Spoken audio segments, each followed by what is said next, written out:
시온의 자녀들아 너희는 너희 하나님 여호와로 말미암아 기뻐하며 즐거워할지어다. 그가 너희를 위하여 비를 내리시되 이른 비를 너희에게 적당하게 주시리니 이른 비와 늦은 비가 예전과 같을 것이라. 마당에는 밀이 가득하고 독에는 새 포도주와 기름이 넘치리로다. 내가 전에 너희에게 보낸 큰 군대 곧 메뚜기와 느치와 황충과 팥중이가 먹은 횟수대로 너희에게 갚아주리니 너희는 먹되 풍족히 먹고 너희에게 놀라운 일을 행하신 너희 하나님 여호와의 이름을 찬송할 것이라. 내 백성이 영원히 수치를 당하지 아니하리로다. 그런즉 내가 이스라엘 가운데 있어 너희 하나님 여호와가 되고 다른 이가 없는 줄을 너희가 알 것이라. 내 백성이 영원히 수치를 당하지 아니하리로다. 그 후에 내가 내 영을 만민에게 부어주리니 너희 자녀들이 장래일을 말할 것이며 너희 늙은이는 꿈을 꾸며 너희 젊은이는 이상을 볼 것이며 그때 내가 또 내 영을 남종과 여종에게 부어줄 것이며 내가 이적을 하늘과 땅에 베풀리니 곧 피와 불과 연기 기둥이라.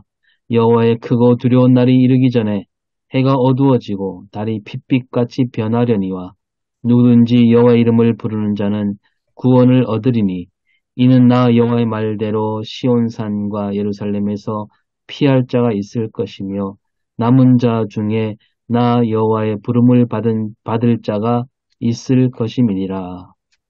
아멘. 성령 강림절 후 23째 주일, 제목은 이제라도 하나님의 이름을 부르는 자. 말씀은 밝음 읽었고요. 주석은 윤동영 교수님, 서울장신대학교 교수님이시고, 먼저 역사적, 문학적 상황을 보게 되면은, 요엘서는 역사적 배경 자료가 많지 않고요. 북이스라엘 말기를 배경으로 하나 확실치 않다고 주석하고 있습니다. 아모스에 등장하는 여호와의 날 주제가 본서에서도 등장하고 그래서 종말론적 상황 배경을 다루고 있다 보고요. 네, 본문 나눔을 이제 보게 되면은 두 부분인데 크게 요엘서 1장 1절에서 2장 17절은 여호와께서 내리칠 재앙을 기술하고 있고요.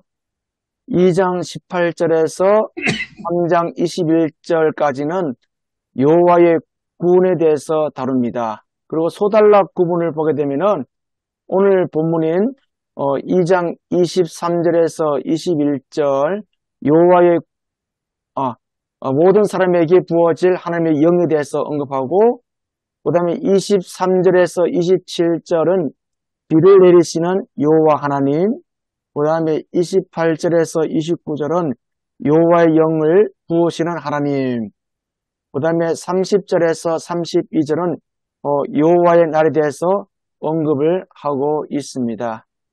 본문 주석을 보게 되면은 비를 내리시는 여호와 하나님 23절에서 27절 메뚜기 재앙으로 온 땅이 황폐해졌습니다.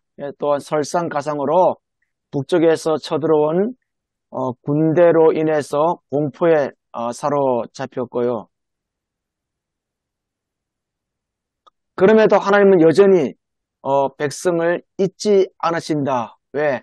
그 비를 내시는 분이시다. 그리고 이른 비는 가을 우기 시작인 10월에서 11월경인데 이때는 과실의 성장을 돕고 밭농사를 준비합니다. 그리고 늦은 비는 봄인데 우기가 끝나는 시점 3, 4월경이고 이때는 농작물 결실이 이루어지는 시기입니다. 그래서 밀이 가득하고 새 포도주와 기름이 넘친다 이렇게 언급하고 있습니다. 그 다음에 너희 하나님 여호와로 말미암아 기뻐하시며 즐거워할지어다. 여기서 이스라엘 백성들은 바알의 신화에 의존해서 농사를 지었습니다. 이 바알의 신화는 이스라엘 농부들이 농사를 짓기 위해서 의존한 달력이고 또 기술이고 문화이며 과학이었습니다. 결국 아무리 바알의 신화가 뛰어난다 할지라도 바알은 비를 내리지 못합니다. 결국 비를 내리시는 분은 하나님이심을 주석하고 있고요. 24절에서 27절을 이제 회복의 목록이 기록되어 있는데요. 농산물 회복이 나옵니다. 밀, 포도주, 기름, 그리고 이제 누적된 소래를 끼친 이제 곤충이 나오는데, 뭐 메뚜기, 누치, 황충, 팥중이, 그래서 이들로 인해서 손해가 이제 회복되는 것이 언급되어 있고요. 그래서 이것을 이제 놀라운 일을 행하신 하나님의 이름을 찬양하라고 권면하고 있습니다.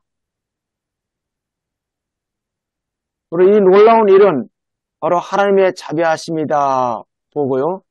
내 백성이 영원히 수치를 당하지 아니하리라. 26절, 27절에 반복 언급하고 있습니다. 따라서 이방 나라들이 이스라엘 백성이 기근과 환란을 당할 때에 조롱했지만서도 오히려 하나님은 놀라운 일을 통해서 하나님의 권능과 사랑을 보여주셨음을 보게 됩니다. 여호와의 영을 부으시는 하나님, 먼저는 주의 백성을 회복시키십니다. 먹을 것을 풍족하게 해주시고 비를 내리신 뒤에 여호와의 영을 부어주심. 그래서 여호와의 말씀을 듣지 못한 기갈, 아모스 8장 11절을 이제 언급하면서 이제 회복에 대해서 말씀해 주시고, 그 다음에 하나님의 영을 부어 주심인데, 그 영을 부어 주시는 대상은 만민인데, 이 만민을 콜바사르, 이 콜바사르를 직역하면은 모든 육체인데, 모든 육체는 인종, 성별, 나이, 지위를 가리지 않음, 그 바사르에서 왔다고 언급하고 있습니다. 영은 히브리어로 루아흐인데, 이 루아흐는 바람, 입김, 숨결 등을 의미하고요. 만물의 생명을 가져다 주는 힘인데, 이 힘이 제한적으로 언급될 때, 즉 예언자, 지도자들에게 영이 임할 때는 특별히 능력을 발휘했고요. 그런데 요엘 선지자는 이 특별한 능력이 모든 사람에게 주어질 것이라 이렇게 말씀하고 있습니다. 하나님의 영을 부음받은 자들은 꿈을 꾸고 예언을 합니다. 그 예언은 장래 일을 말할 것이라 이런데 주석에 보니까 이 개역 개정에서는 이 부분을 의역했다, 좀 지나친 의역이다 이렇게 언급했습니다. 이 의역을 해서 점술과 혼동됨으로 예언을 하나님의 말씀을 대언하는 것으로 이해하면 좋겠다 이렇게 주석하고 있습니다.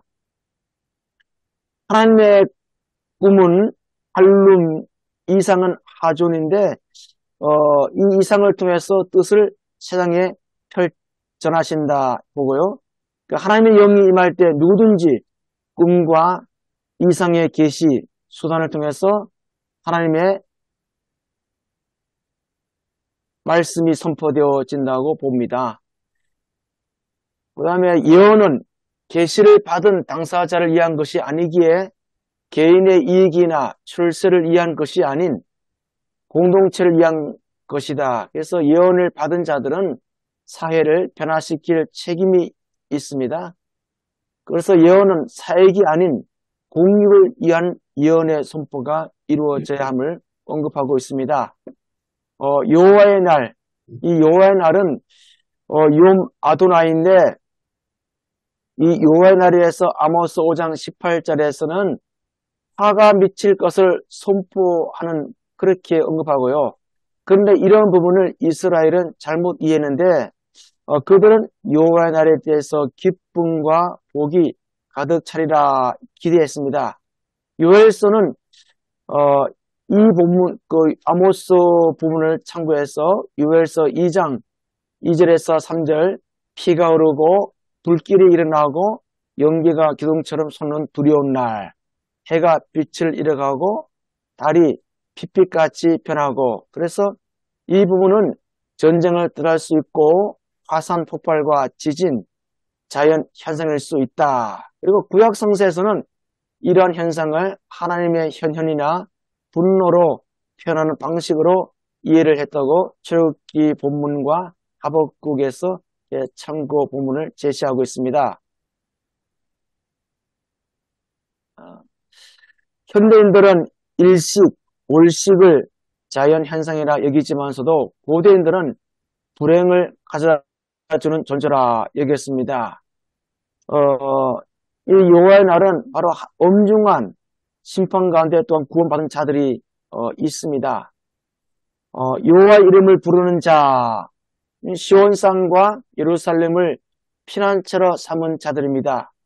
시온산과 예루살렘은 동의어로 이스라엘의 한 지명을 나타내는 지명이다기보다 성전을 상징하는데, 요엘서가 말하는 시온산과 예루살렘은 영적 성전을 피난처로 삼은 자로서 하나님을 의지하며 하나님의 이름을 부르는 자 구원받게 된다고 언급을 하고 있습니다.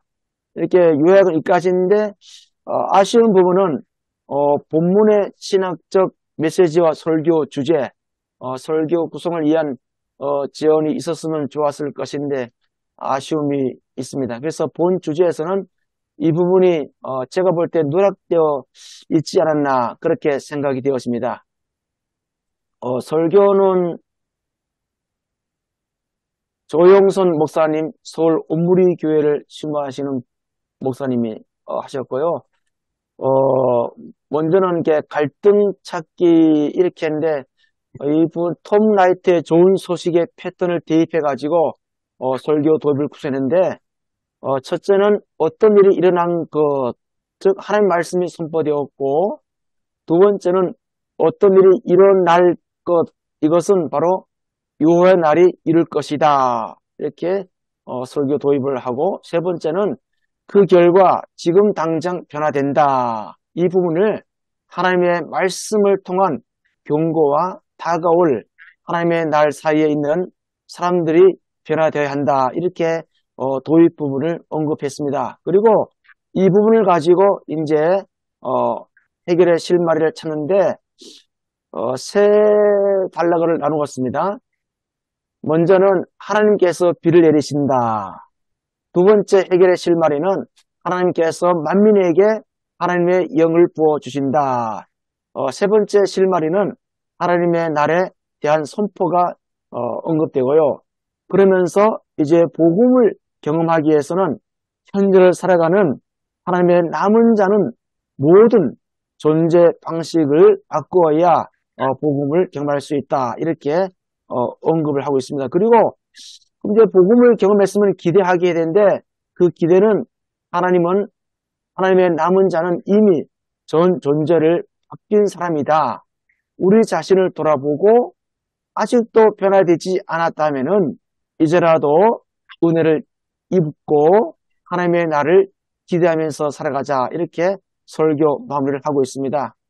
함께 생각하기 제가 좀 질문을 생각해 봤는데, 먼저는 한국교회는 예언의 말씀을 공적 책임이 아닌 지도자의 사이 또는 편협한 시각으로 전락을 했습니다. 여기에 대한 예언의 말씀이 올바르게 선포되어야 한다. 오늘 목회자들이 반성적으로 돌아볼 필요가 있다. 여기에 대한 올바른 대안은 무엇인가, 그런 생각이 들고요. 두 번째는 24절, 27절에 회복의 목록이 기록되어 있습니다. 오늘 교회와 우리 그리스도인들이 어떤 부분에서 회복되어야 하는가, 그런 생각을 하게 되었고요. 마지막 세 번째는 하나님의 영을 부름받은 자들이 꿈, 이상, 계시, 수단을 통해서 하나님의 말씀을 전달받아 선포할 수 있다는 수단이 한국교회 많은 부작용을 나가죠. 그 예언이라는 이 부분이 굉장히 좀 우리가 생각했던 이 본문과 벗어나는 그런 어떤 점술적인 그런 부작용이 나왔지 않았나 생각이 들고요. 그래서 이러한 부분을 목회적 영역에서 어떻게 이해를 시켜야 하는가. 그래서 본 예배 강단 619쪽 세 번째 패러그래프를 참조해서 고민을 담아왔습니다. 이상입니다.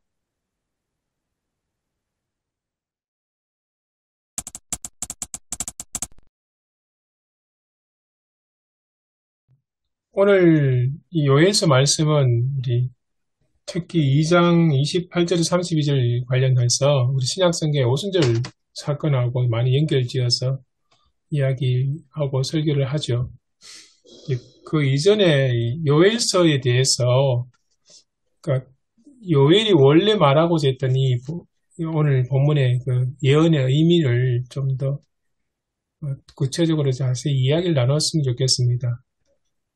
이 요일이 누구를 대상으로서 이 예언을 했는지, 그리고 이 요일서가 이야기하고자 하는 의미가 무엇인지, 뭘 먼저 이야기하고 난 뒤에 그 다음에 신약 이야기는 그 다음으로 다음 단계로 넘어가는 게 좋지 않을까 그렇게 싶습니다. 혹시 목사님들 가운데 이 요일서의 오늘 본문이 그 대상이 누구인지, 어느 시대에 그리고 이제 대상 그러면 이스라엘 백성 이야기할 것 같은데 어느 시대의 이스라엘 백성들이 대상이 되는지 혹시 뭐 아시는 게 있으신가요? 오늘 예배 강단에서는 아모스인가요? 네. 네. 얘기하면서 그것도 확실하지 않다라고 하는데, 근데 아모스 시대면 훨씬 아직 남유다가 무너지기 전이잖아요. 아모스면 북유다까지도 그전 존재할 예, 때지 않습니까? 예, 네. 그러니까. 근데 이제 그렇게 하면서 확실하지 않다라고 하면, 그 어간이 아닌가 이렇게 생각할 수 있는데, 다른 자료에서는 이미 포로 이후에 쓴 요엘 선지자가 포로 이후 사람이라고 얘기하는 것도 있거든요. 그럼 시대 차이가 많이 나는 거 아닌가요? 제가 여기 손에 잡히는 구약계론이라는 책이 네. 보면 저기 나중에 카톡으로 올려드리겠습니다. 손에 잡히는 구약계론은 IVF 책에서 간략한 개요 파악하기 좋은 책이 하나 있는데 보니까 요엘 기록 연대에 대해서 주전 9세기에서 2세기까지 학자들이 주장하는 게 굉장히 폭이 넓답니다. 9세기 그러면 아마 여기 아모스 시대 이야기 해당이 되는 것 같고 2세기 그러면 이미 제2성전이 건축된 그 당시까지 내려오는 상황이죠. 그러니까 그래서 여기서 이야기하는 거는 기본적으로 요에스의 본문이 제의적으로 사용되었을 것 가능성이 많다고 이야기를 하네요. 그러니까 그 이유가 그러니까 성전 전례를 해서 예를 들면 군사적이나 자연적 재해가 일어났을 때 그 재해에 대한 해석으로서 하나님의 심판에 대한 경고와 회개하고 하나님께 돌이키라는 그런 의미로 사용되었을 것이다. 그래서 구체적인 역사적 사건도 보이지 않고 구체적인 내용들이 그러니까 이 요엘서가 언제 쓰여졌건 누구를 대상으로 쓰여졌는지 구체적인 것을 추측하기 힘들게 된 이유도 아마 이런 제의적인 사용 목적 때문에 아마 그렇게 되었지 않나 그렇게 추측을 하는 경향이 있습니다. 것처럼 기원전 830년부터 바벨론 후예까지 그렇게 잡으니까 사실상 어느 시기다 특정할 수 없습니다. 특정할 수 없고 이 장의 내용을 중심으로 보면 결국은 시온에 대한 예언이거든요. 시온에 대한 예언인데 구약시대로 보아서 시온에 대한 예언을 했다 그러면 결국은 남유다에 대한 예언이 아니냐 그렇게 축소해서 볼 수 있습니다. 그리고 중심 내용은 사실은 메뚜기 재앙이 중심 내용이죠. 메뚜기 재앙이 온다는 것을 예언하고 그 다음에 그 메뚜기 재앙은 곧 메뚜기만 오는 것이 아니고 사실은 전쟁을 이야기하는데 그 전쟁의 그 심판을 피하기 위해서는 2장 12절 이하에 보면 회개하고 돌아오라는 말이 먼저 나오거든요. 그리고 이제 오늘 본문이 나옵니다. 그래서 오늘 본문 말씀에 전혀 그 회개에 대해서는 다루지 않고 있어요. 재앙만 다루고 회개에 대해서는 다루지 않았는데 2장 12절 이하 말씀이 개입이 돼야 그 다음에 축복이 내리는 순서가 올 수가 있죠. 그래서 전체적인 내용으로 봤을 때 메뚜기 재앙 곧 전쟁을 선포하고 그 다음에 회개하고 돌아오라. 그러면 복이 내린다. 이른 비도 내리고 뭐 늦은 비도 내리고 그 다음에 예루살렘이 회복된다는 그런 이 스토리를 쭉 세워놓고 뒤에 말씀을 우리가 해석하면 훨씬 더 설교할 때 이야기 줄거리가 서지 않겠나. 본문만 가지고 이 얘기하면 너무 막연한 것 같다. 그런 생각이 드네요. 음, 예, 다시 맞습니다. 본문 읽어보니까 12절부터 가는 게 맞겠습니다. 우리 전체가. 그리고 방금 말씀하셨던 이 메뚜기 재앙이라는 게 실제로 그 메뚜기 곤충의 때를 이야기한 건지 아니면 이방 군대의 그 모습을 비유적으로 표현한 건지 그것도 명확하지 않다고 이야기를 하거든요. 그래서 일단은 하나님의 심판이 있을 것이다. 그게 메뚜기 떼인지 아니면 이방 군대, 메뚜기 떼처럼 많은 이방 군대인지 그거는 이제 분명한 것 같습니다. 그리고 이제 실제적으로 역사적으로 메뚜기 재앙도 있었지만은 성경에서 기록할 때 메뚜기 재앙만 가지고 하나님의 심판으로 말씀하시겠나? 그건 아니고 뒤에 이제 주변에 있는 이방 나라를 심판하는 걸 내용을 보면 결국은 그 이방 나라에 대한 심판은 끝까지 그대로 진행이 되거든요.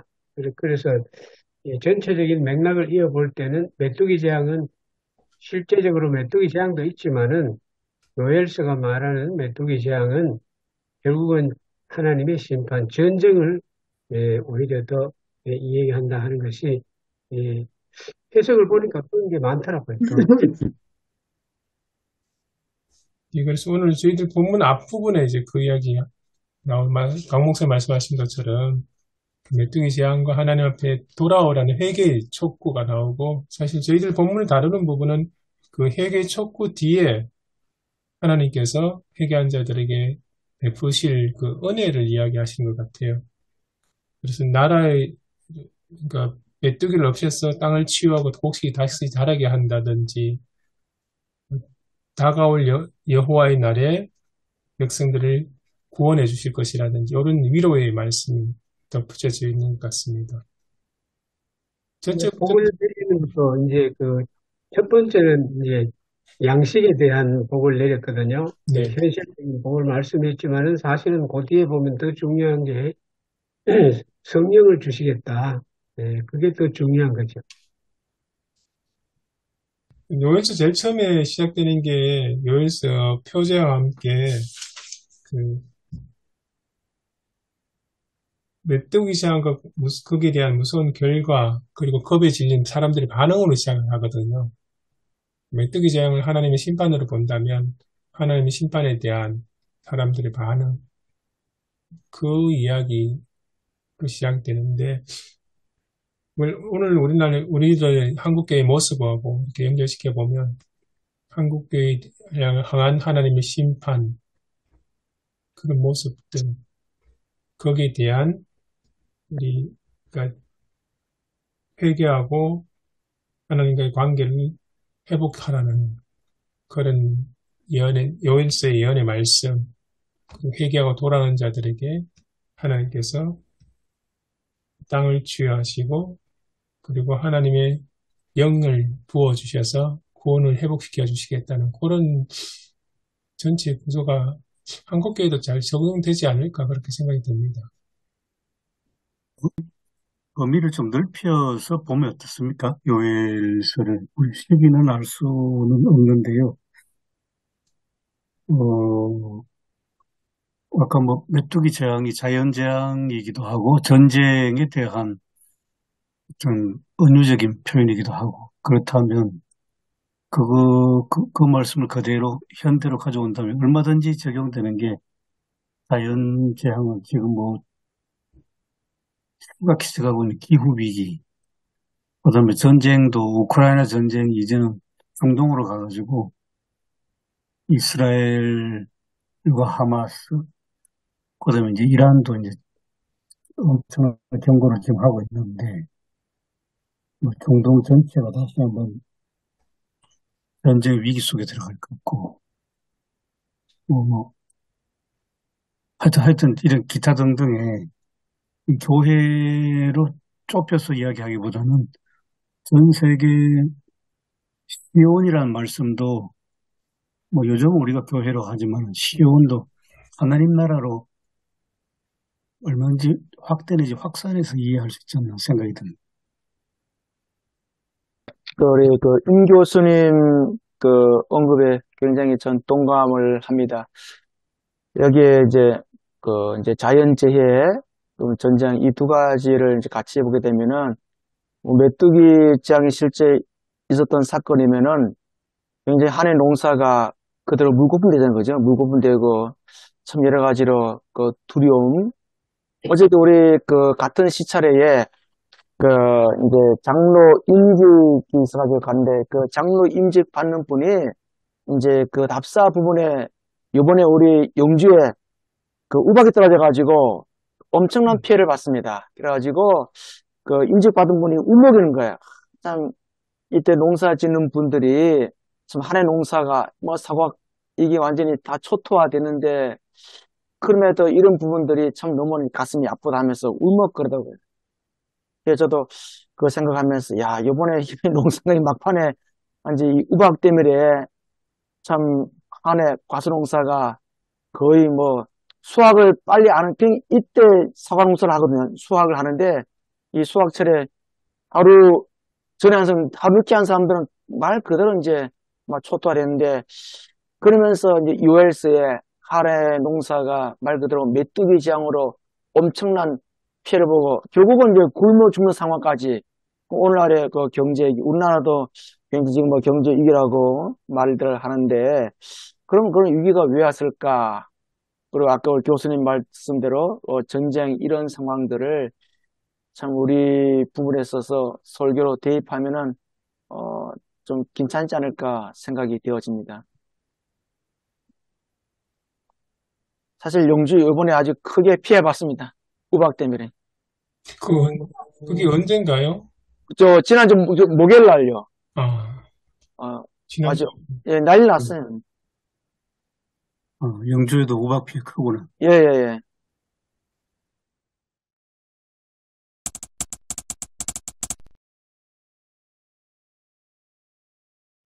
오늘 말씀에서는 이른 비와 늦은 비를 주신다. 늦은 비와 늦은 비를 주신다. 근데 비가 이제 어떻게 회복인 거고, 하나님이 이스라엘 백성들에게 은혜를 주는 건데, 오늘 요엘서가 메뚜기 재앙도 있지만, 이게 가뭄에 대한 말씀도 많거든요. 가뭄에 대한 재앙도 있으니까, 오늘 본문은 이른 비와 늦은 비를 주시는 하나님. 이러니까 메뚜기보다는 요엘서 전반적인 배경에 메뚜기 재앙도 있고, 뭐 동물적인 피해도 있고, 어떤 가뭄, 자연적인 재해도 있는데, 오늘 뭐 하나님이 이른 비와 늦은 비를 주시는 하나님이다. 이렇게 가야 될 것 같은데. 이게, 메뚜기에 대한 문제는 이게 아까 이제 전쟁이나 이런 상황을 얘기할 수 있으니까 민족의 침입, 이런 거 볼 수 있는데, 저는 우리 지역이 비가 많이 안 오기 때문에 가뭄의 상황으로 가서, 의성이 비가 전국에서 강수량이 늘 이제 채소, 강수량 뭐 이런 걸 기록한 그게 많기 때문에 그 비 얘기를 좀 해야 그 우리의 상황에 맞을 것 같습니다. 어제 뉴스에 나옵니다, 강 목사님. 그, 장송에 예, 예, 해마다 단풍이 굉장히 울긋불긋 곱게 들었는데, 예, 예. 올해는 여름에 날씨가 덥고 비가 많이 와서 그런지 단풍이 안 든답니다. 청송 주황산에. 예, 어제 뉴스에서 봤습니다. 예, 예. 그럴 수도 있겠죠. 예. 비 안 오면 뭐 농사 참 힘들죠. 농사 힘들고 뭐. 예. 비가 딱 때에 맞춰야 되는 거. 지금은 이제 비가 오면 안 돼. 길슬기에는 지금 뭐, 콩 타작하고 깨 이제, 예, 들고 이때는 비가 오면 안 되죠. 비가 오면 안 되고. 올 때 비가 와야 되고. 이제 이 전체적으로 오늘 말씀은 그 하나님께서 새롭게 이제 이스라엘 백성들을 회복시키고 은혜를 주신다. 뭐 이런 말씀 같은데. 그리고 이제 이게 성경이 우리가 가진 성경은 이게 다 2장 속에 들어가 있는데 2장 속에 들어가 있는데 이 가톨릭 성경은 그 이게 그 후에 내가 내 영을 만민에게 부어 주리라 하는 게 이게 3장으로 넘어가요. 3장으로 넘어가요. 이게 다릅니다. 그렇습니까? 3장이 넘어가면 단락이 나눠졌습니다. 어, 우리는 한 단락 속에 넣었는데 가톨릭 성경은 이게 장이 그 모든 사람에게 영을 내린다는 거는 3장으로 넘어갑니다. 그래 네. 돼 있어요. 그, 우리 강 목사님 그 말씀에, 제가 좀 언급을 해야 되는데, 그러면, 우리가 이제 히브리어죠? 히브리 그 성서, 그러니까 히브리 원어, 히브리 예. 원어 성경에는 이게 됐어요. 3장으로 됐어요. 한 장으로. 그 히브리 성경에는. 아니 그 영을 부어준다는 게 3장으로 예, 돼 예, 있어요. 예, 예, 예, 예, 예. 아 예, 그렇군요. 예, 예, 예. 예, 그러니까 28절 이하 예, 예, 되는 거 예, 예. 맞습니까? 예, 예, 예. 예 맞죠. 28절 예, 이하는 예, 3장으로 돼 있습니다. 예, 예, 예. 히브리 성서에는, 그 히브리 원어에는 그렇게 되어 있습니다. 그럼 좀 더 다가오네. 네. 근데 본문을 가만히 보면 그 하나님이 영을 부어 주신다. 그 앞에 그러니까 28절 보면 그 후에 이렇게 시작이 되거든요. 근데 그러니까 그 이전에는 어떤 이야기냐면 그 일상생활 삶의 그 회복이 있거든요. 그러니까 하나님이 심판 이야기했을 때는 일상생활 삶에 완전히 파괴를 이야기하잖아요. 메뚜기 때 전쟁이라든지 기근, 아까 가뭄 이야기 하시는데 근데 하나님께서 영을 부어주신 그 앞의 사건은 그 일상 어떻게 먹고 사는 그 삶에 대해서 하나님께서 회복시켜 주시는 황폐했던 삶을 다시 회복시켜 주시는 그 이야기가 나오는 것 참 인상적인 것 같아요. 그리고 나서 그 후에 내 영을 만민에게 부어주신다는 이야기가 나오거든요. 그리고 나서 그 뒤에 또 30절에 가면 그 하늘과 땅에 이적을 베푸는데 피와 불과 연기 기둥이나 이건 또 전쟁 이야기거든요. 전쟁이나 우리 주석에 보면 자연재해 이야기도 있는데 그런 해석도 있는데 그 속에서 하나님의 이름을 부르는 자는 구원해 주시겠다는 이야기도 나오거든요.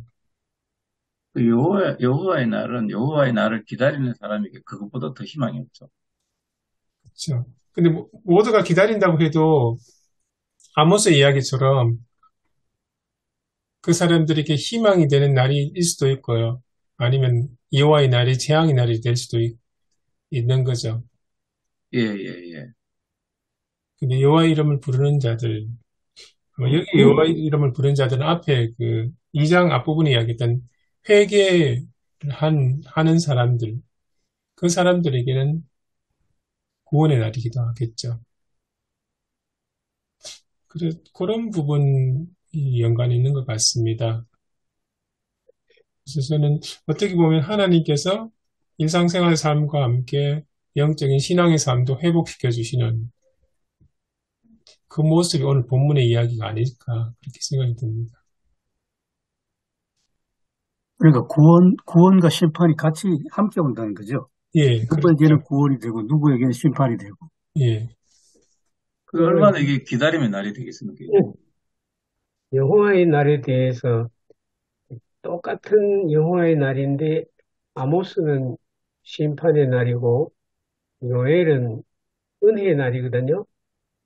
그 대상이 누구냐면 아모스는 북이스라엘이고 요엘은 남유다입니다. 그러니까 하나님 안 믿는 백성에게 여호와의 날은 정말 두려운 죽음의 심판의 날이고 하나님 믿는 백성에게는 같은 여호와의 날 심판의 날이지만은 구원받는 날이고 은혜의 날이죠. 그래서 똑같은 날이 사람이 하나님을 믿느냐 안 믿느냐 거기에 따라서 은혜의 날도 되고 심판의 날도 되고 그렇게 양면성이 있는 것을 볼 수 있습니다. 우리 그 강 목사님 이제 말씀을 참고해 보면은 우리 본문 그 18절 이하에 보면은 그 이스라엘과 유다죠. 하나님의 백성들의 어떤 언약 회복을 이제 언급한다면은 결국 이 부분에 이제 우리가 회개 부분도 같이 들어가야 되지 않나. 그래서 이제 이 여호와의 날이 뭐 한쪽에서는 아모스에서는 심판의 날, 또 우리 요엘서는 뭐 은혜 날로 같이 언급되는 그 은혜 날로 맞이하기 위해서는 언약 회복이 이루어져야 되는 그 언약 회복은 바로 회개가 아니겠는가 그런 생각도 듭니다. 그러면 그 여호와의 날을 언제로 봐야 됩니까? 28절에 그 후라 그랬잖아요. 그 후가 여호와의 날인지 아니면 아까 그 최 목사님이 정리해 주셨는데 그 앞에 뭐 일상의 회복, 그때가 여호와의 날인가 아니면 영을 만민에게 부어주는 날이 여호와의 날인가? 그건 어떻게 구분해야 될까요? 저는 여호와의 날이 그냥 기다리는 날이 있을 것 같아요. 일상 회복이 있고, 그리고 그 영을 부어주는 그 어떤 그런 게 있고, 그 이후에 그 여호와의 날이 있다. 기다려야 되는, 소망 가운데 기다려야 되는 그 여호와의 날이 있다. 이건 내 영을 만명에게 부어주고 그 다음에 일어나는 일이 여호와의 날이라는 거예요? 예. 음, 그 성경의 전체적인 구조를 보면 요엘서 1장에서 3장까지 그 보면 이스라엘 백성들에게 유다에게 벌써 하나님의 심판이 임하셨거든요. 그래서 특히 자연재해라든지 당장의 생활 속에서 느낄 수 있는 것, 자연재해가 있고, 그 다음에 이제 농작물에 관한 피해, 해충에 관한 해충, 그 다음에 하나님께 실제로 드릴 수 있는 재물마저도 없는 상황, 이 어떤 것들이 실제로 느낄 수 있는 상황인데, 하나님께서 그들에게 이제 그렇게 심판하신 이유는 내가 여호와인 줄 알게 할 것이다. 그 다음에 너희는 여호와밖에는 너희 가운데 없는 줄을 알게 하겠다라고 하는 얘기를 계속하고 계시거든요. 그래서 이제 유다가 결국 하나님을 떠났고 결국은 그 떠났다는 사실을 이제 볼 수가 있고, 그래서 돌아오게 되면 너희들 지금이라도 이제 성이 열고 돌아와라, 회개해라. 돌아오게 되면 이제 회복을 약속하시고, 돌아온 사람들에 대해서 하나님께서 이제 영을 부어주시겠다라고 하는 것을 말씀하고, 이제 결국은 이제 그 마지막 만일 돌아오지 않았었을 때에 결국은 마지막 심판이 결국은 계속 선고된 심판들이 완전하게 이루어진다고 이렇게 볼 수 있는데, 하여간 너희 가운데 하나님이신 줄 알게 할 거다. 그 다음에 하나님밖에 없다는 걸 알게 할 거다. 계속 강조하고 있거든. 그래서 그 개인을 심판할 때도 어떤 왕조를 심판할 때도 그렇고요. 지금 이제 저희들이 묵상한 성서윤회원에서 묵상한 열왕기 상인데 그 아합 왕조를 심판하실 때도 그 심판이 이제 나중에 아합의 죽음에 관해서 맨 처음에 엘리야를 보내서 심판을 계속 선고하잖아요. 선고했을 때 결국은 끝까지 돌아오지 않았을 때 이제 아합 가문과 아합에 대한 심판이 완전히 이루어지게 되는데 그래서 그런 어떤 맥락에서 본다면 유다에 대해서도 하나님께 돌아오지 않으면 이제 결국은 이제 두려운 날이 오게 될 거다. 그건 이제 그렇게 이제 보면 어떻겠나 싶습니다. 아까 여호와의 날 이야기 하셨는데 언제냐고 하셨는데 31절에 보면 여호와의 크고 두려운 날에 이르기 전에라고 설명이 되거든요. 그래서 아직까지 여호와의 날은 아직까지 이르지 않은 것처럼 이야기를 하고 있습니다. 그 여호와의 날이 아직 이르지 않았는데 앞에 23절부터 보면 기뻐하고 즐거워할지어다 그러잖아요. 또 네. 하나님께서 비를 내리시고 뭐 먹을거리도 걱정 없게 해주시고 수치를 당하지 않게 해주시고 이 말이 앞에 있잖아요, 그죠? 네. 근데 그러면 여호와의 날이 이르지 않았는데도 벌써 회복이 된 상태가 있다는 얘기가 되는 거고 여호와의 날이 이르기 전인데도 영을 만민에게 부어줬고 이렇게 순서로 보면 좀 이게 그 앞뒤가 안 맞지 않을까. 그러니까 아직이 회복이 되지 않는 상태고 너희들이 진심으로 돌아오게 되면 회복시키겠다고 하는 그런 말씀이 아니겠습니까? 그러면 이렇게 보면 됩니까? 여호와의 날이 이르기 전에 여호와의 이름을 부르는 사람들에게 있을 회복이 이제 23절부터 29절까지 나오는 말씀으로 봐야 되는 건가요? 그렇게 봐야 좀 구조가 맞을 것 같습니다. 그래서 앞에서 보면 12절과 13절 이렇게 보면 이제 결국은 하나님께 돌아와라 참으신다. 재앙을 거두기도 하신다. 뜻을 돌이키신다. 또 복까지 베푸셔서 곡식과 제물과 이제 세번역 성경을 보면 드리는 제물을 바칠 수 있기까지 하실지 누가 알겠느냐. 이 비밀이 심판이 선고됐지만 지금으로 돌아오게 되면 재앙을 감하시거나 거두시기도 하신다는 거죠. 그래서 요엘서 1장 15절 보니까 슬프다 그날이요 여호와의 날이 가까웠으니 곧 멸망같이 전능자에게로부터 이르리로다. 그리고 16절에 보니까 먹을 것이 우리 눈앞에 끊어지지 아니하였느냐. 기쁨과 즐거움이 우리 하나님의 성전에서 끊어지지 아니하였느냐. 이 말씀을 봤을 적에 여호와의 날이 이제 임할 것이다. 그러면은 결국은 이제 회개를 이제 촉구해야 된, 그럼 결국 회개를 전제한 회복이 되어지지 않나. 그런 생각도 듭니다. 다른 분은 어떻게 생각하지만 저는 이 본문을 놓고 보면은 여호와의 날이 오는데 그 날이 오기 전에 회개하는 거죠. 그럼 결국 그 날이 되지 않고는 온전히 회복이 되지 않는다.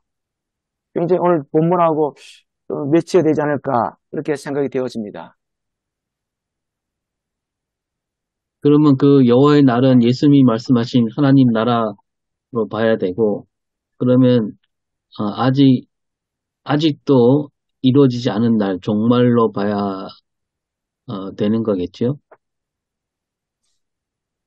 그러니까 지금은 우리가 회개할 때라는 얘기가 되는 거고. 구약의 여호와의 날이 신약의 종말하고 비슷하지 않을까 그렇게 생각이 듭니다. 네.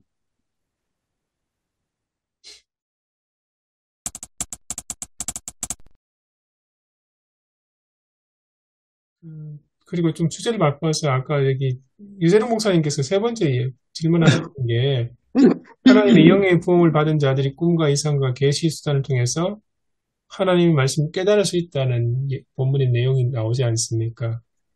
근데 이게 이제 한국교회에서는 조금 많이 부작용 같은 게 낫지 않습니까? 꿈에 뭐 이상 봤다, 뭐 계시 그런 이야기들이 나오는데, 그래서 이걸 어떻게 이해를 하고 목회적으로 적용을 할 수 있을지, 또 어떻게 설교를 해야 될지. 제가 그 부분을 고민한 것은 좀 한국 교회가 또 목사님들이 이 예언을 그 고린도 뭐 전 후서인가요? 거기에 보면 나오죠. 은사 그죠? 이 예언의 이 부분하고 너무 이렇게 매치시켜 가지고 좀 미래에 대해서 좀 점술적으로 이렇게 좀 접근하는 그런 부분이 이제 있기 때문에 이 요엘서를 통해서 본다면 이 예언은 정말 하나님의 말씀이 선포 이렇게 좀 이해를 해야 되는데 오히려 미래 점치는 그런 부분으로 좀 이렇게 심지어는 목사님들 가운데서 그렇게 인식하는 부분들이 있기 때문에 조금 이렇게 그 부분을 언급해 봤습니다.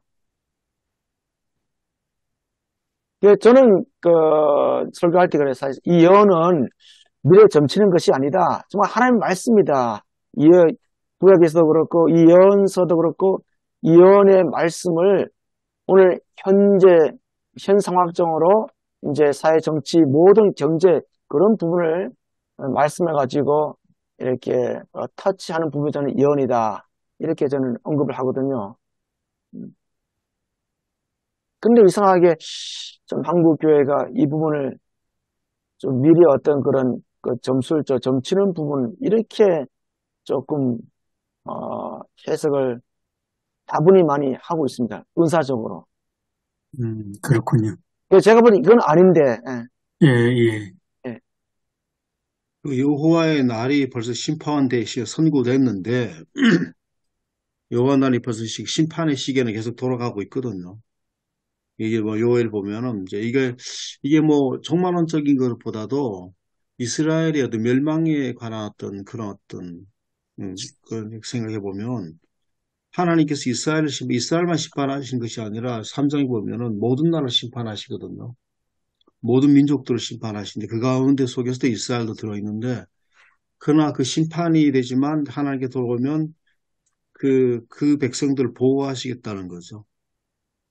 그 백성을 보호하시고 지키시겠다. 그 다음 피난처가 되어주신다라고 하는 거. 그거는 이제 말씀을 하신 것 같고, 그 다음에 여호와 영을 왜 부어주시는가? 보여주시는 것은 뭐, 이런 어떤 여호와의 나라의 심판을 이길 수 있도록, 주의 백성들이 이길 수 있도록, 이겨내도록 하기 위해서 결국은 그 더 단단히 무장시키기 위해서 하나님의 영을 부어주신다. 이렇게 생각해 볼 수 있는데, 사도행전을 본다면 예수 그리스도께서 이제 그 돌아가시고 난 다음에 엄청난 박해가 이제 시작되잖아요. 그래서 그들이 문을 닫아 걸고 다 있는데 그 가운데 속에서 하나님의 성령이 그에 부어지면서 담대하게 되지 않습니까? 상황은 바뀌지 않았어요. 그 상황이 그 성령께서 임하셨다고 상황이 뭐 외부적인 상황이 바뀐 건 아니거든요. 바뀐 건 아닌데 하나님 그 성도들이 바뀐 거죠. 제자들이 바뀌고 그들이 그 모든 여러 가지 어려운 상황들, 그 다음에 위협하고 또 핍박이 시작되는 상황 속에서 상황을 견뎌낼 수 있었던 거는, 그 다음에 그 가운데 속에서 이제 복음을 증거했었던 것은 하나님의 성령이 강력하게 역사하기 때문에 담대하게 어제 이번 주 말씀처럼 드러내놓고도 담대하게 할 수 있었던 것은 하나님의 성령이 임하셨다. 그래서 성령이 개인적인 봐도 성령께서 지금도 우리가 종말론적인 시계는 계속 돌아가지 않습니까? 지금 종말론의 시계를 멈추지 않잖아요, 지금. 계속 지금 시간은 가고 있는데 이 가운데 속에서 하나님은 성도들을 보호하시고 또한 이 모든 걸 이겨낼 수 있도록 강력하게 하나님의 영을 부어주신다. 그래서 이기게 하신다. 라고 하는 것들 한번 생각해보면 어떻겠나 싶습니다. 저는 이 예언의 말씀, 예언, 장래일을 말할 것이라는 개역개정판에 원래 히브리 원문에보다 너무 의적한 것이라고 하시면서 예언이라고 다른 성경책에는 예언이란 말을 사용했다고 하시지 않습니까? 그래서 예언이라는 게 하나님의 말씀을 대언하는 것, 이야기를 하는데, 그렇게 본다면 저는 어떤 생각이 뭐냐면, 그, 이 요엘서 말씀이 모든 그리스도인들, 모든 하나님 사람이 하나님의 말씀을 읽고 듣고 이해하고 깨달을 수 있게 된 것이 되었다는 그런 의미가 아닐까.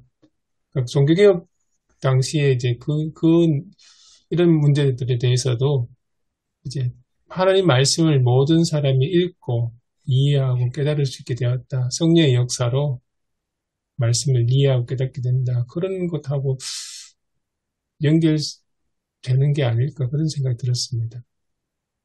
깨닫는 것만이 아니고 그 하나님 말씀을 깨닫기도 하시지만 그 말씀을 그대로 지키게 하신다는 거죠. 그렇죠. 그게 성령의 능력이죠. 예, 그게 그 말씀을 그대로 말하면 이제 루터가 하나님의 성령이 임하셨기 때문에 끝까지 자기가 이제 성경 모든 권위가 성경에서 왔으며 성경에서 왔다고 하는 걸 얘기하고 그 다음에 로마의 어떤 그 로마 가톨릭의 그 정치 권력이나 종교 권력에 구원하지 않잖아요.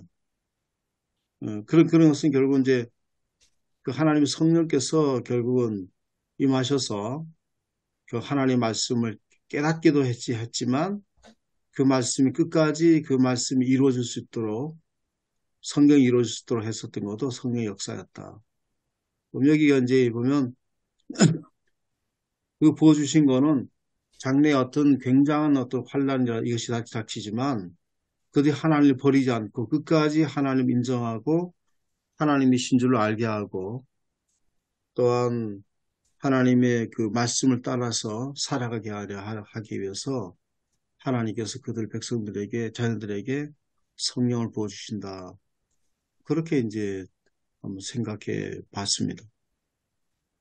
예, 맞습니다. 그 두 분 말씀 듣고 보니까 그 오늘 본문 말씀 28절 내가 내 영을 만민에게 부어주리니 이 말씀은 모든 육체, 모든 사람 이렇게 돼 있는데 그러면 우선 뭐 말씀하신 대로 루터가 생각나는 것은 루터 시대에는 성경을 읽을 수 있는 사람은 라틴어를 하는 사제, 선집자, 예, 이제 그런 이제 제한돼 있는 그렇기 때문에 뭐 세상의 모든 기독권까지도 그들만의 리그 속에서 다 이루어져가는 세상인데 이게 그걸 깨물어서 이 내가 내 영을 하는 그 영을 우리가 보통 교회에서 이해하는 그 성령이라는 그 이해보다 더 넓게 모든 사람에게 독일어로 번역되는 성경을 통해서 하나님의 말씀을 깨우치게 하고 그 말씀을 지키게 하는 이게 세영이라고 하는 거 굉장한 해석 같습니다. 그리고 한국 교회도 그대로 적용되는 게 우리나라의 복음이 들어오기 전에는 다 한자 문화권 속에 한문을 해야 뭐 글자도 읽고 문자도 하고 하는 소수만 교육받을 수 있고 소수만 이 소위 양반계층으로 이 세습된 사회인데 이 복음이 들어오면서 성경이 우리말로 한글로 번역되면서 뭐 여성들까지 다 이제 성경을 읽고 그리고 모든 육체에게 남녀노소 모든 육체에게 성경을 통해서 하나님의 말씀을 깨우치고 그 말씀을 지키게 하는 굉장한 이거는 어떤 소위 뭐 빨트가 말하듯이 하나님의 혁명으로 세형을 부어주시는 굉장한 역사라고 지금 그렇게 이해가 됩니다.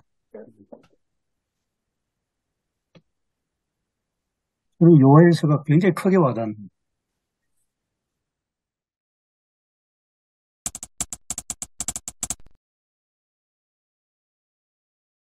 시간이 다 돼가지고 제가 질문할 게 하나 있어가지고 목사님께 물어보려고요. 32절을 보면 누구든지 여호와의 이름을 부르는 자는 구원을 얻으리니 이는 나 여호와의 말대로 시온산과 예루살렘에서 피할 자가 있을 것이며 남은 자 중에 나 여호와의 부름을 받을 자가 있을 것임이니라 돼 있잖아요.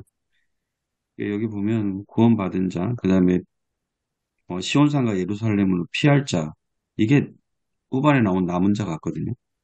근데 남은 자 중에 나 여호와의 부름을 받을 자가 있다고 그랬었는데 이 말씀대로 보면 구원받은 자 중에 여호와의 부름을 받을 자가 또 있는 거거든요.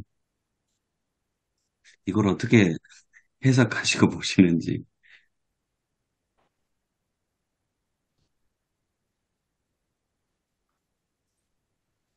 누구든지부터 봐야 되겠네요.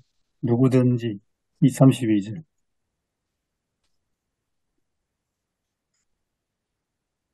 그러니까 여호와 이름을 부르는 자, 구원을 얻는 자, 피할 자, 남은 자, 부름받을 자.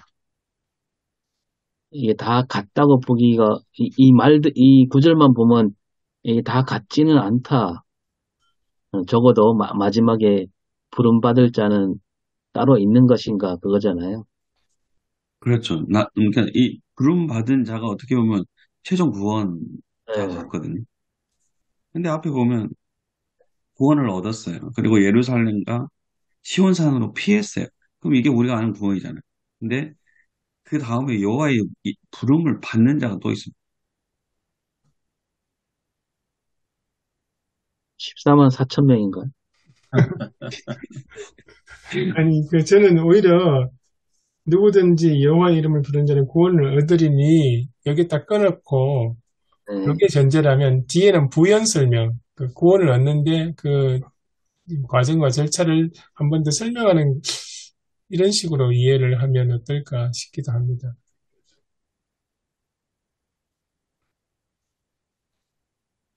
그래야 28절하고도 통하는 것 같아요.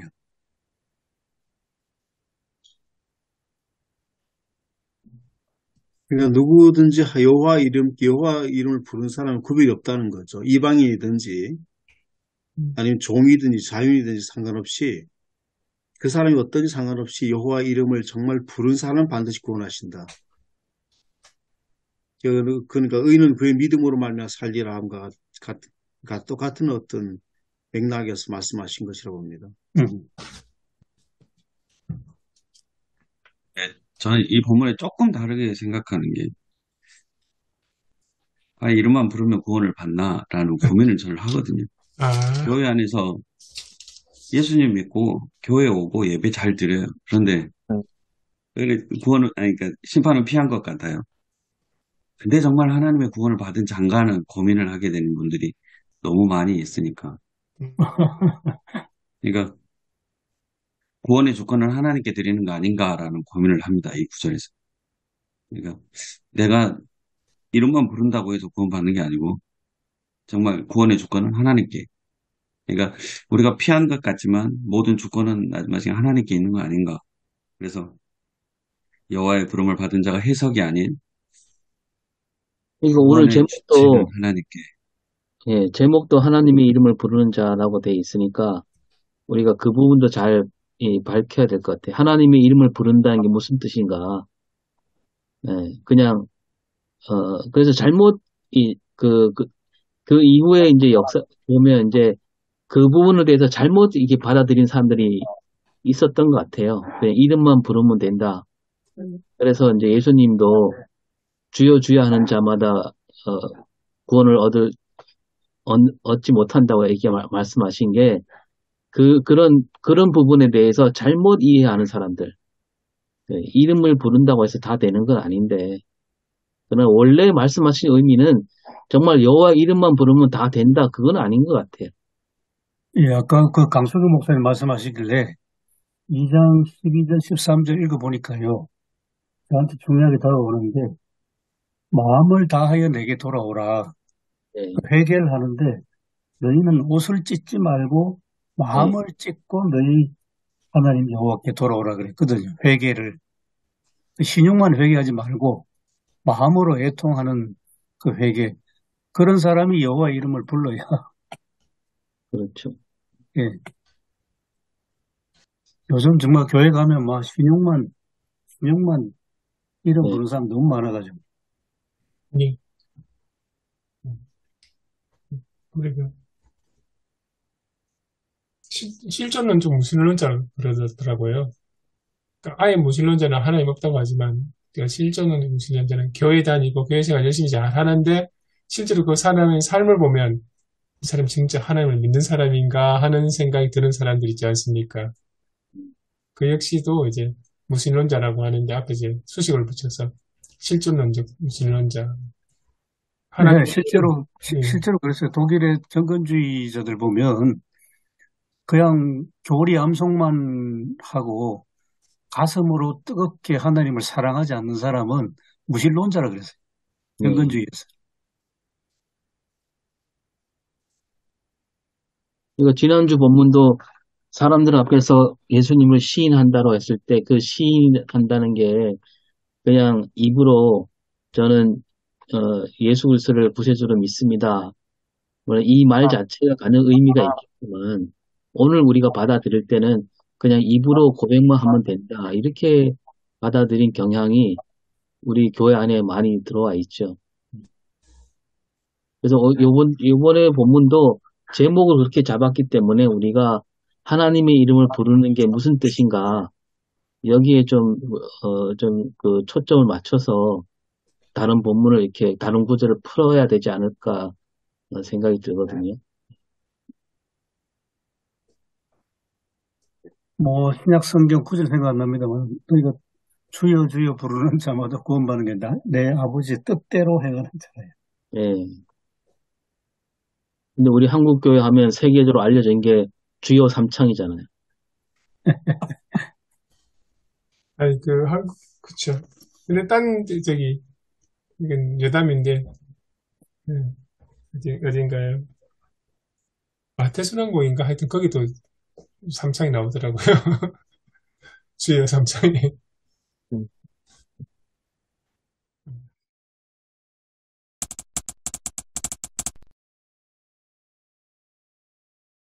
저는 이제 좀 전에 말씀드린 대로 이번에 주제를 하나님의 이름을 부른다는 게 무슨 뜻이냐?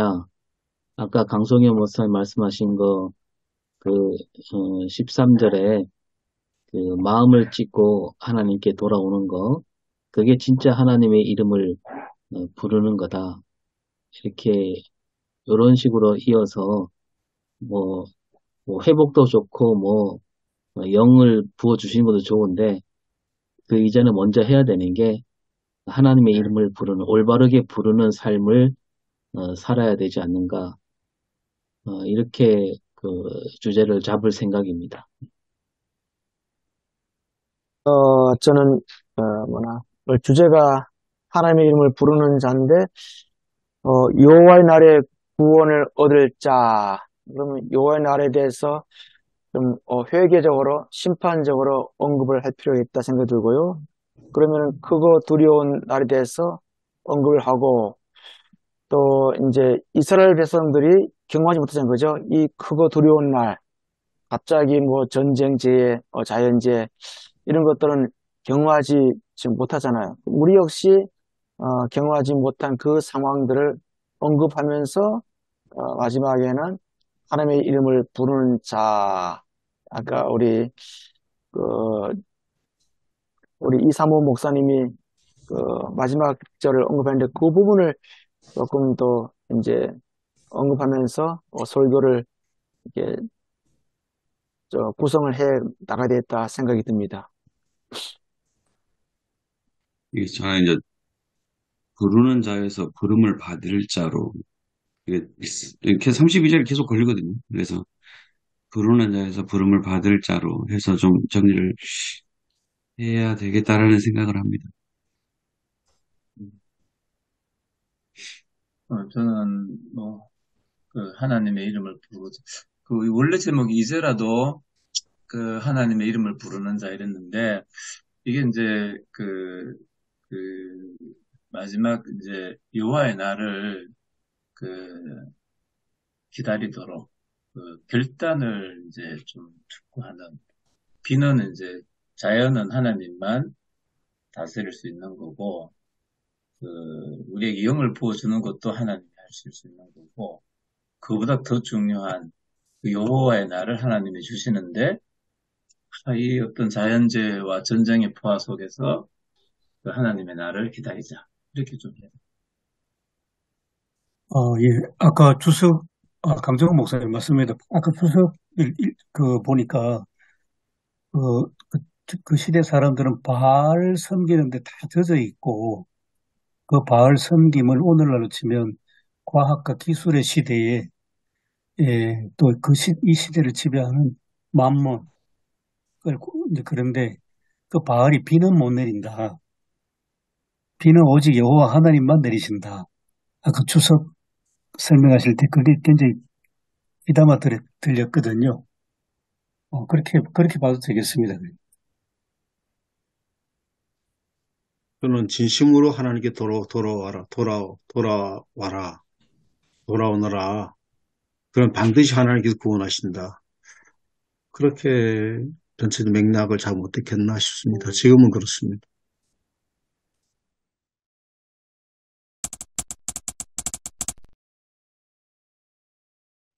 하나님 아버지 감사합니다. 저희들이 아침 일찍 이렇게 또 하나님의 말씀을 잘 전하고자 고민하며 또 연구하며 이 시대 속에서 어떻게 하면 하나님의 말씀이 잘 선포되어서 교회도 살고 그리스도인도 살고 우리 모두가 함께 사는 그 모든 것을 말씀에서 조명해서 다시 한번 강단이 아름다워지고 또 교회가 살 수 있는 그러한 말씀이 되게 도와주옵소서. 감사하며 예수님 이름으로 기도드립니다. 아멘. 아멘. 수고하셨습니다. 네, 수고하셨습니다. 감사합니다.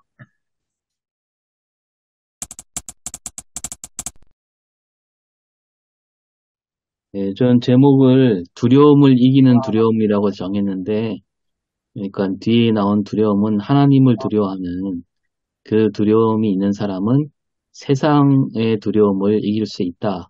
그렇게 주제를 정하고, 그리고 하나님을 두려워하는 것은 하나님을 무서워한다는 의미가 아니라, 하나님을 두려워하는 마음으로 살 때, 또 하나님께서는 나중에 두려워하지 말라고 하시는데, 하나님 앞에 설 때 그 두려움 없이 하나님 앞에 설 수 있다. 이런 주제로 말씀을 나누는데요. 아무튼 잘 전했습니다. 저는 그 제목을 두려워하지 말라 성경 제목 그대로 했는데요. 어제가 또 종교개혁 주일이다 보니까 종교개혁 부분 마르틴 루터가 종교개혁을 일으켰던 부분들을 언급하면서 마르틴 루터 역시 종교개혁을 하기에 굉장히 참 두려웠을 것이다. 그 역시 목숨이 하나밖에 없는데 그 거대한 그 개혁을 이루기에는 굉장히 참 본인 스스로도 엄청난 부담을 느꼈을 것이다. 500년이 지난 한국교회의 모습, 우리 그리스도인의 모습은 과연 어떨까? 오히려 우리는 신앙의 본질을 놓치는 것에 대해서는 생각 않고 비본질에 대해서 이게 두려워한다. 예를 들어서 한국교회가 팬데믹 상황 속에서 교인이 줄고 또 교회가 없어지는 것 여기에 대해서는 두려워하지만서도 정작 신앙의 본질을 잡는 것 이런 부분에 있어서는 오히려 덜 두려워하지 않았나 그러면서 오늘 말씀을 가지고 이제 같이 이제 그런 종교개혁적 그런 측면에서 참 우리가 어려움을 당할 때 물론 어려움 박해도 되지만은 어려움을 당할 때 참 부끄러워하지 말아야 된다. 정말 하나님을 믿는 성도로서 또 한 교회가 그런 부끄러운 모습들을 보이지 않는 것이 참 좋은 것이다. 그 다음에는 어려움을 당할 때 또 박해를 당할 때 참 두려워하지 된다. 교회가 세상과 타협하고 참 그런 부분들은 참 우리의 신앙인의 모습이 아니다 언급하고 그 다음에 세 번째 가서는 그래도 우리가 참 주님을 부인하지 않는 모습 우리 그리스도인의 모습, 교회의 모습이 너무 이렇게 물질화되고 그러다 보니까 정말 그리스도에 대한 그 부인이 우리는 예수를 믿습니다 하지만서도 그러나 실제 삶 속에서도 오히려 그리스도를 부인하는 그런 삶을 많이 살아갈 때가 있다. 따라서 오늘 우리가 살고 있는 시대나 루터가 살고 있는 시대나 별반 다를 바가 없다. 그러나 공통점은 이 두려움이라는 것은 공통점인데 오늘도 우리가 역시 억울하게 고난과 박해가 혹시 있다 할지라도 절대적으로 주님을 신뢰하는 그 믿음을 가지고 우리가 살아가자. 결국 주님 앞에 섰을 적에 참 내가 너를 기억하노라. 참 그런 신앙의 모습 가지고 우리가 두려워하지 말고 살아가자. 이렇게 말씀을 전했습니다. 그래서 저는 두려워하지 말라, 산 앞에서 나를 증언하라 라고 하는 두 가지 이제 제목인데 그거를 합쳐서 하고, 맨 앞에 근본 아드폰테스에 관해서 얘기를 하고 루터 종교개혁 부분을 약간 언급했습니다. 그러면서 주석에 좀 이렇게 주석 부분에 나와 있는 것을 이제 거의 따라서 이제 말씀을 좀 설명하고, 그 다음에 이제 적용할 부분은 두려워하지 말아라라고, 종교개혁자도 두려워하지 않고 했기 때문에 종교개혁에 이르게 됐다는 거. 그 다음에 이제 뭐 요즘 교권 금권 뭐 특정 교회에 대한 언급을 조금 약간 했고요. 세속 문제에 관한 거. 실제로는 제가 있어 보니까 다수가 그렇게 하는데 혼자 그렇게 하기가 참 쉽지 않더라고요. 이번 총회도 마찬가지입니다. 다수가 다 했는데 혼자 이제 저도 바깥에 나와가지고 있고 그러니까 참 그게 참 쉽지를 않았습니다. 그런 것들이 좀 실제로 겪은 거고요. 그래서 그 다음에 이제 사람들 앞에 증언해라 라고 하는 거, 그러니까 증언하는 것이고, 그리고 하면 다시 마지막 결론 부분은 다시 우리가 성경으로 돌아가자, 다시 근본으로 다시 돌아가자, 이렇게 얘기하면서 말씀을 그렇게 맺었습니다. 그래서 말씀을 좀 빠르게 진행했거든요. 어제 성찬식도 있고 입교식이 있어가지고, 근데 분량은 좀 평소보다 한 장 더 많았는데 빠르게 좀 말씀을 좀 진행을 했습니다. 저는 그 설교 제목은 예배와 강단에 나와 있는 그대로 두려워할 분을 두려워하라 이렇게 정했고요. 그리고 그 성경 속에서 그 두려움이 어떻게 그 자리 잡고 있는지를 좀 얘기를 했죠. 그 출애굽이 시작되게 된 그 시작이 두려움이지 않습니까?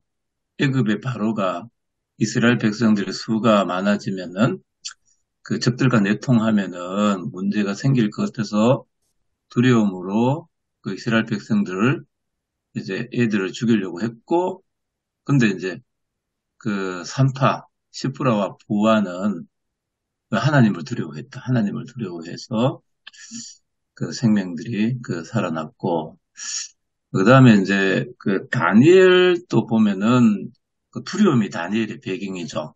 그 바벨론에 총리 셋이 있는데 그 다니엘이 그 모든 것을 이제 주관하고 그 왕의 어떤 그 입김이 다니엘에게 더 쏠릴까봐 그 총리들이 그걸 미워하잖아요.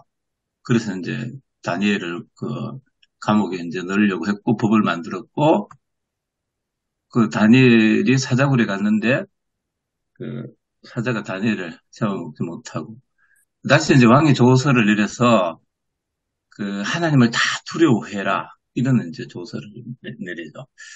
이제 성경 속에 두려움이 있는데 그 두려움 가운데서 하나님의 새로운 역사와 시작이 항상 되게 되는 거 우리가 보게 된다. 그 예수님께서 제자들을 파송할 때 박해 상황이 있고 두려움이 있다. 그 두려움이 있을 때 그 몸은 죽여도 영혼을 어떻게 할 수 없는 사람들을 두려워하지 말고 그 몸과 영혼을 능히 이제 다 다스리는 그 하나님을 두려워해라.